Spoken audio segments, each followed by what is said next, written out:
semua, ketemu lagi sama aku Rani. Dan buat kamu yang baru pertama kali ini nonton video aku, hai, salam kenal. Jadi di video kali ini aku akan berbagi insight sekaligus mereview salah satu novel anak yang jadi bestseller di Jepang, sekaligus jadi novel anak yang dikagumi di seluruh dunia. Novel itu adalah Toto-chan Gadis Cilik di Jendela. For your information, buku ini tuh pertama kali diterbitkan pada tahun 1981 loh teman-teman. Dan sampai saat ini sudah diterjemahkan di Indonesia oleh PT Gramedia Pustaka Utama. Dan dalam versi bahasa Indonesianya sudah laris terjual. Novel Toto-chan yang ada di tangan aku ini merupakan novel Toto-chan yang diterjemahkan dan diterbitkan oleh PT Gramedia Pustaka Utama yang terdiri dari 293 halaman. Merupakan novel yang edisi revisi cetakan ke-32 pada bulan Mei 2024. Jadi teman-teman bisa bayangin seberapa banyak orang yang suka sama novel ini dan suka sama karakter Toto-chan yang ada di dalam novel ini. So, pasti teman-teman semua penasaran siapa sih Toto-chan ini dan novel ini tuh sebenarnya ngebahas soal apa? Juga kenapa novel ini bisa jadi salah satu novel anak yang fenomenal di seluruh dunia, bahkan diterbitkan sejak tahun 1981 hingga saat ini. Pertama, aku akan ngebahas siapa tokoh yang ada di dalam novel ini dan kenapa dijadikan judul bukunya. Jadi teman-teman, Toto-chan merupakan nama seorang gadis kecil, nama seorang anak perempuan yang bersekolah di salah satu sekolah dasar, dan nama sekolah dasarnya itu adalah Tomoe Gakuen. Sekolah dasar Toto-chan ini merupakan sekolah yang sangat unik karena Tomoe Gakuen ini nggak punya gedung sekolah teman-teman. Jadi Tomoe Gakuen itu sekolahnya ada di dalam gerbong-gerbong kereta api yang sudah tidak terpakai. Uniknya lagi, Toto-chan itu kan anaknya suka berdiri di dekat jendela dan suka ngelihatin jendela.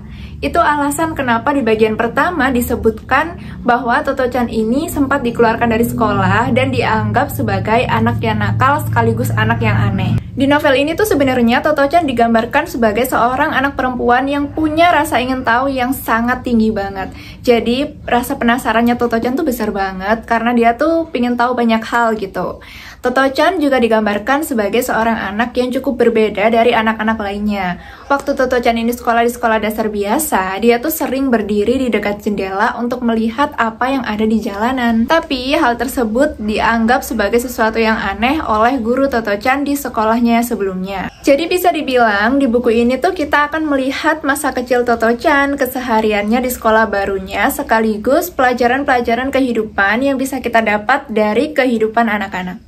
Dan yang kedua, seperti apa sih sekolah Toto-chan yang baru, yaitu Tomoe Gakuen, seperti apa sekolah dasar yang tidak punya gedung sekolah tapi melaksanakan kegiatan belajar mengajarnya di dalam gerbong kereta api. Jadi teman-teman, setelah Toto-chan dikeluarkan dari sekolah dan akhirnya sama mamanya dipindahin ke Tomoe Gakuen, yaitu sekolah dasar yang baru yang melakukan kegiatan belajar mengajarnya di dalam gerbong kereta api. Di novel ini, kita bakalan benar-benar melihat seperti apa kehidupan murid-murid yang ada di sana, sekaligus keseharian Toto-chan sebagai salah satu murid di sana. Uniknya lagi, nggak hanya dari tempat mereka belajar, tapi Tomoe Gakuen ini punya sistem belajar yang berbeda dari sekolah-sekolah dasar yang lainnya.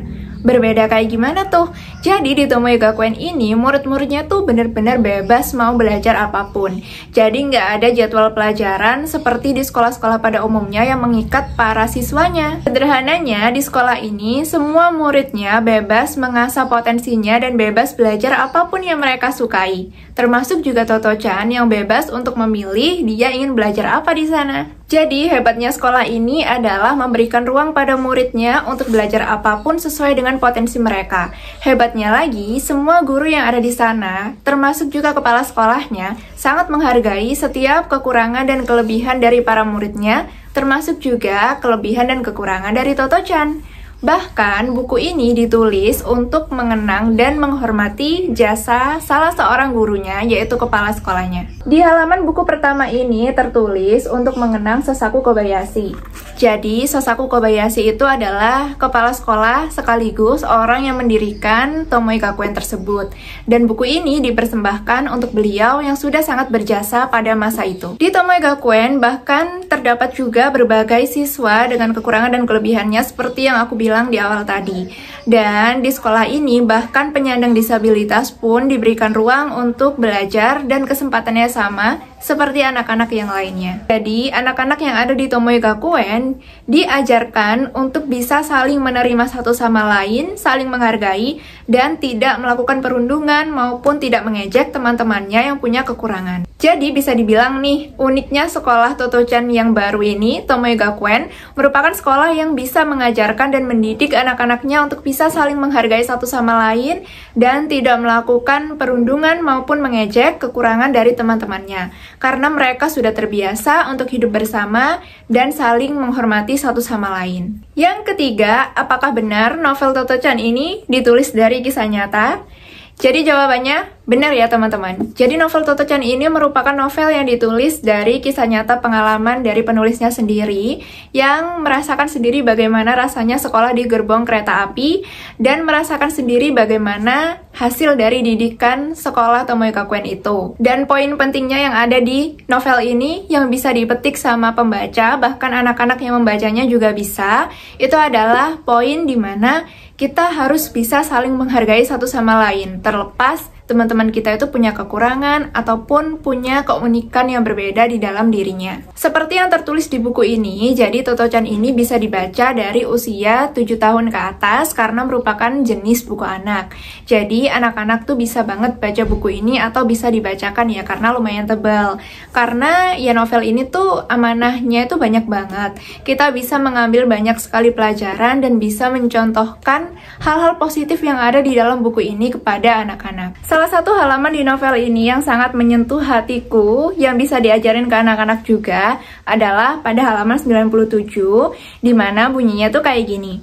Para murid Tomoe belum pernah diberitahu bahwa mereka harus antri, berjalan dengan benar, bersikap tenang di dalam kereta, dan tidak boleh membuang sampah di lantai setelah memakan bekal mereka. Entah bagaimana, kehidupan sehari-hari di Tomoe telah mengajarkan bahwa mereka tidak boleh mendorong orang yang lebih kecil atau lemah daripada mereka, bahwa bersikap tidak sopan berarti mempermalukan diri sendiri, bahwa setiap kali melewati sampah mereka harus mengambilnya dan membuangnya ke tempat sampah, dan bahwa mereka tidak boleh melakukan perbuatan yang membuat orang lain kesal atau terganggu. Jadi bisa dibilang anak-anak yang baca buku ini atau yang dibacakan buku ini atau yang diceritakan sama kisah kehidupan masa kecil Toto-chan yang sekolah di Tomoe Gakuen bakalan bisa belajar banyak hal. Ya salah satunya itu tadi. Terus ada satu bagian lagi yang menurut aku cukup unik banget dan sangat menghangatkan hati. Juga jadi salah satu teladan yang penting banget untuk ada di dalam diri setiap anak, terutama anak laki-laki. Jadi ada satu kejadian di mana salah satu teman Toto-chan itu mengganggu atau menggoda anak perempuan gitu kan. Terus akhirnya kepala sekolahnya ini tahu kalau ada anak perempuan yang diganggu sama anak laki-laki. Ya dinakalin gitulah ya. Kemudian kepala sekolahnya itu justru menasehati si anak laki-laki ini dan mengatakan bahwa seharusnya perempuan itu dijaga, bukan disakiti gitu. Padahal waktu itu tuh kejadiannya dinakalin cuma kayak ditarik-tarik rambutnya gitu loh, kayak anak-anak biasanya gitu. Tapi kepala sekolahnya tidak mentoleransi hal seperti itu karena kalau dipikir-pikir benar juga ya. Berawal dari hal kecil, nantinya kenakalan anak-anak itu bisa membesar dan menganggap bahwa perempuan itu lemah. Karena teman-teman, bahkan sampai di era sekarang pun hal itu masih umum ya, atau sebutannya patriarki gitu. Tapi di zaman dulu itu lebih parah lagi. Bahkan ada salah satu bagian di novel ini yang ngebahas soal itu, ada di halaman 165, dan ada kalimat tuh kayak gini. Ibu mereka akan berkata ketika anak-anaknya tuh protes gitu ya, anak-anak perempuan, ibu mereka akan berkata bahwa anak perempuan hanya untuk dipandang, bukan untuk didengarkan. Dan ketika kepala sekolahnya tuh menasehati, itu jadi hal yang aneh bagi Toto-chan, tapi dikemas sangat rapi, ditulis kayak gini. Selain itu, kepala sekolah telah menasihati Oe bahwa anak-anak perempuan harus dijaga. Nasihat itu terdengar aneh bagi Toto-chan, tapi lalu ia merasa bahwa nasihat itu sangat manis. Pasti menyenangkan jika ada yang menjaga kita. Pasti nih, perempuan-perempuan yang dengar video ini atau yang baca bagian ini, itu bakal ngerasa kayak baper banget gitu. Padahal kepala sekolahnya itu laki-laki, dan di era tersebut juga gitu. Ketika ya anak perempuan bahkan katanya cuma untuk dipandang, bukan untuk didengar. Dan yang mengatakan hal itu ibunya sendiri. Tapi ketika kepala sekolah melakukan hal tersebut, tersebut mencontohkan teladan yang baik, menurutku itu sangat keren. Jadi di novel Toto-chan ini itu teman-teman Toto-chan ya beragam gitu, nggak hanya anak-anak yang biasa-biasa aja, yang normal gitu. Ada teman-teman Toto-chan yang menyandang disabilitas, ada teman-teman Toto-chan yang punya masalah kesehatan dan lain sebagainya. Tapi mereka bersahabat dan berteman dengan sangat baik banget. Dan mereka itu semuanya setia kawan. Jadi bisa dibilang Tomoe Gakuen itu merupakan sekolah impian semua orang ya. Setelah baca ini pun aku merasa kayak, wah, seandainya ada sekolah kayak gini lagi gitu ya. Apalagi sekolahnya di gerbong kereta gitu. Tapi mungkin untuk sekarang banyak kok ya sekolah-sekolah yang seperti itu, yang mengajarkan murid-muridnya untuk lebih bisa menghargai satu sama lain, juga mempraktikkannya ke dalam kehidupan sehari-hari, nggak cuma dalam teori. Tomoe Gakuen merupakan salah satu sekolah yang bisa jadi contoh untuk banyak sekali sekolah, untuk banyak sekali guru, bahkan untuk banyak sekali orang tua. Juga pola asuh yang dilakukan sama mamanya Toto-chan kepada Toto-chan merupakan pola asuh yang sangat hebat bagi seorang ibu, bagi seorang mama gitu, yang bisa memahami putrinya, yang bisa menghargai perbedaan, dan yang bisa memahami kalau putrinya itu berbeda, tapi bukan berarti itu adalah hal yang salah atau hal yang memalukan. Jadi di novel ini tuh bener-bener merasa kayak gimana ya, manusia itu adalah sesuatu yang indah, dan apapun kekurangan mereka, mereka tetap pantas dan layak untuk dicintai. Aku sangat merekomendasikan orang-orang yang nonton video ini dan teman-teman semua untuk sekali aja coba baca novel Toto-chan ini, terutama untuk yang punya anak juga ya. Anak-anak tuh bisa banget baca novel ini dan bisa belajar banyak hal dari sini. Di novel ini juga di akhirnya nanti dijelasin kok teman-temannya Toto-chan itu pada jadi apa aja, bahkan kisah Toto-chan akan terkuak di akhir. Kita akan ketemu Toto-chan di akhir cerita, ketemu Toto-chan versi dewasanya gitu. So bisa dibilang ini jadi salah satu novel penuh amanah kehidupan dan juga novel yang sangat unik. Kita juga bisa ketemu gitu sama tokoh yang ada di dalamnya pada akhir ceritanya. Jadi itu tokoh-tokoh yang ada di sini tuh bukan fiksi gitu. Ketika kita ngebaca novel ini rasanya tuh jadi kayak ngelihat kehidupan orang nyata gitu. Kalau biasanya kan kita baca novel fiksi, kita tahu ya kalau ya tokoh-tokoh di dalamnya tuh nggak nyata gitu, buatan. Tapi ketika kita baca novel ini, kita tuh langsung kayak ngerasa, wah ternyata ada ya orang sebaik kepala sekolah gitu. Wah ternyata ada ya mama sekeren mamanya Toto-chan.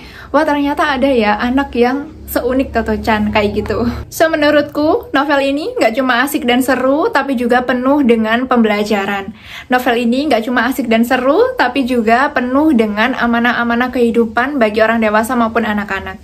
Kita jadi lebih bisa menghargai setiap kekurangan, kita jadi lebih bisa menghargai orang lain, dan terutama untuk anak-anak, meskipun kita juga udah dewasa nih, bisa banget diterapin untuk tidak melakukan perundungan, baik secara verbal maupun non-verbal, baik secara fisik maupun non-fisik, karena ya perundungan itu sama sekali nggak baik ya teman-teman. Dari novel Toto-chan, akhirnya aku tahu kalau ternyata setiap kekurangan yang dipunya sama anak-anak, sama orang-orang di sekitar kita, sama teman-teman kita, itu mengandung keindahan kalau seandainya kita mau sadar dan mau melihat dengan lebih dalam. Semoga teman-teman bisa segera ketemu dan kenalan sama Toto-chan, juga dengan tokoh-tokoh yang ada di dalam novel ini, terutama dengan kepala sekolah. So, terima kasih buat teman-teman yang sudah nonton. Jangan lupa subscribe, like, komen, dan share, karena dukungan dari kalian yang bikin aku semangat terus. Dan sampai ketemu di video selanjutnya. Bye-bye!